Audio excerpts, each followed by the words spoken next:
Hello, good morning. എന്തുണ്ട് വിശേഷങ്ങൾ? ചായയോടെയൊക്കെ കഴിഞ്ഞോ? എനിക്കിന്ന് രാവിലെ ചായക്ക് ദോശയും ചമ്മന്തിയാണ്. അതിൽ ഞാനുണ്ടാക്കിയ ചമ്മന്തിയുടെ റെസിപ്പിയാണ് ഷെയർ ചെയ്യുന്നത്. ഒരു ചട്ടിയിൽ 8 പീസ് ചുവന്നുള്ളി, 6 പീസ് പച്ചമുളക്, ഒരു ചെറിയ കഷ്ണം ഇഞ്ചി, ഒരു വെളുത്തുള്ളി പീസ്, 1 സ്പൂണ് പൊട്ടുകടല, 3 സ്പൂണ് തേങ്ങ ചിരകിയത്. ഇതെല്ലാം നന്നായിട്ട് വഴറ്റിയെടുക്കുക. അത് മിക്സിയിൽ ആവശ്യത്തിന് വെള്ളവും ആവശ്യത്തിന് ഉപ്പും ചേർത്ത് നന്നായിട്ട് അരച്ചെടുക്കുക. അതിനുശേഷം ചട്ടി അടുപ്പത്ത് വെച്ച് വെളിച്ചെണ്ണ, കടുക്, വറ്റൽമുളക്, കറിവേപ്പില, ഉള്ളി ഇതെല്ലാം മൂപ്പിച്ചെടുത്തിട്ട് നമുക്ക് ചമ്മന്തിനകത്തേക്ക് ഒഴിച്ച് കൊടുക്കാം. ഓൾറെഡി വഴറ്റിയെടുത്തത് കൊണ്ട് ഇനി അധികം തിളപ്പിക്കേണ്ട ആവശ്യമില്ല. ആവശ്യത്തിന് വെള്ളവും ഉപ്പും ചേർത്ത് കഴിഞ്ഞിട്ട് നമുക്ക് സ്റ്റൗ ഓഫ് ചെയ്യാം.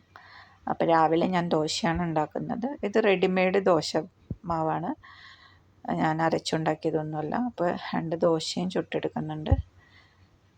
അപ്പോൾ രാവിലത്തെ ചായ റെഡിയായി. അപ്പോൾ ഞാൻ കഴിക്കട്ടെ. എല്ലാവർക്കും നല്ലൊരു ദിവസമായിരിക്കട്ടെ എന്ന് ആശംസിക്കുന്നു. Thank you.